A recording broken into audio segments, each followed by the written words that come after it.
Hey everybody, this is Mr. Danzel, and this is word processing lessons 4 and 5. We'll be talking about page setup and also setting up tables. So for this activity, everybody needs to go to your Google Drive. So if you find the Google Apps button either on your email or on a blank page, go to your Google Apps button and open your drive. Once you open your drive, go into your word processing folder. So find your digital studies folder, then word processing, and create a new Google Doc.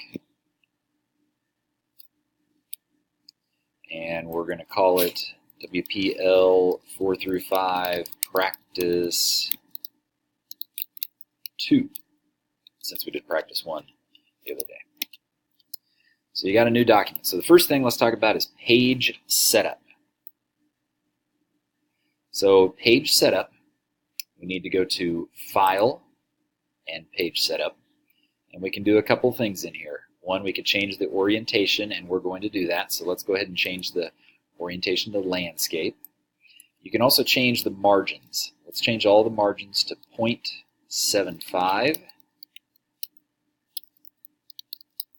So again, we're changing the orientation to landscape, and we're changing the margins to 0.75. Go ahead and click OK. And if you need to pause the video now, go ahead.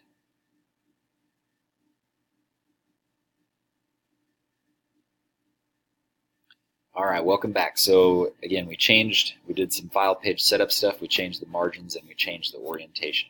Next, we're going to create a table. So to create a table, there's a couple different ways. You can go to Insert, Table, or you can just use the table menu. I would encourage you to just use the table menu. So let's go to Insert Table, and let's go with a table that has 3 columns and 4 rows. So 3 by 4. So again, you need a 3 by 4 table. Again, go to Table, Insert Table, 3 by 4. Pause the video if you need to create your table.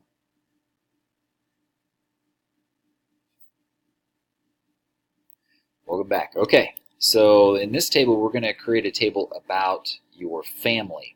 Okay, so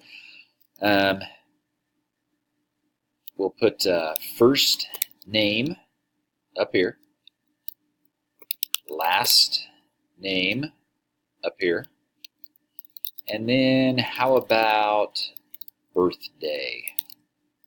Okay, so in my family, I'll put myself first,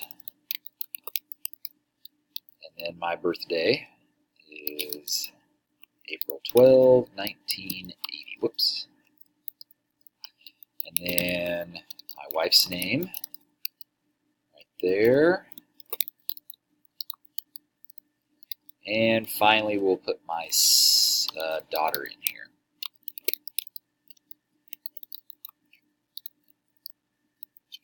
Pause the video to create that information.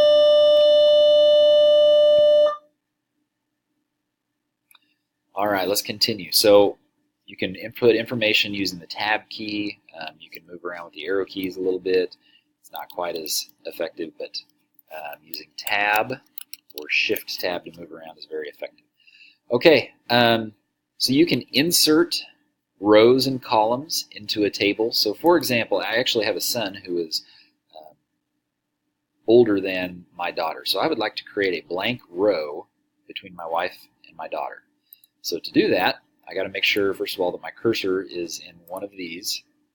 And then we go to Table, and then we can insert row above or below. Since my cursor is blinking on Sarah, I can insert a row below.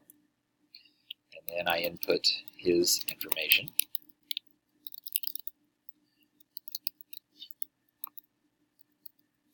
I can also insert columns one way or the other. So let's put a column to the left of the last name, and we'll say middle name.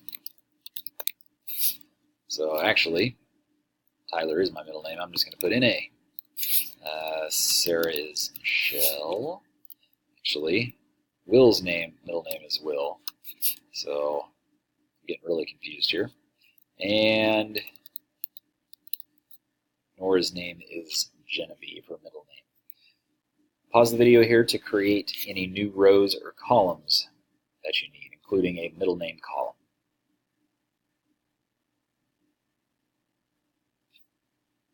Welcome back. Let's do some formatting to this table. First of all, select the top row. We're going to bold and center the top row. There's the center button. You can also fill in some color. I'm going to make this kind of a dark purple, and then I'm going to change the font color to silver so it looks like K-State. And also I'm going to change the font size to 18. So real quickly, make those changes to your top row.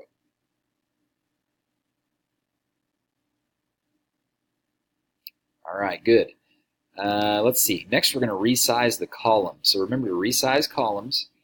You go in here, you put your mouse right on the border, and you get a double pointing arrow. And then you can click and drag. Now, you don't want to go too far like I just did there, or it'll bump things down to the next row. You can do that to all the columns. Whoops. Okay.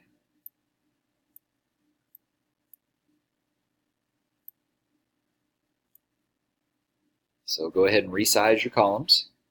You can pause the video if needed.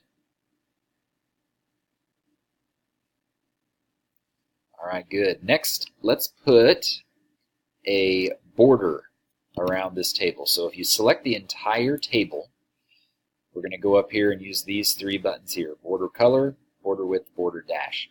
Now if you select anything outside of your table, like I accidentally did here, you will not see those buttons. So you have to be very careful when selecting information or selecting your table. So let's select border color. Let's go with dark gray. Let's make it about 3 points thick, and we'll dash it like this. So now we've got a border. So your table should look very, very similar to this. Obviously, it will have different information in it, but it should look very, very similar to this. That is word processing lessons 4 and 5.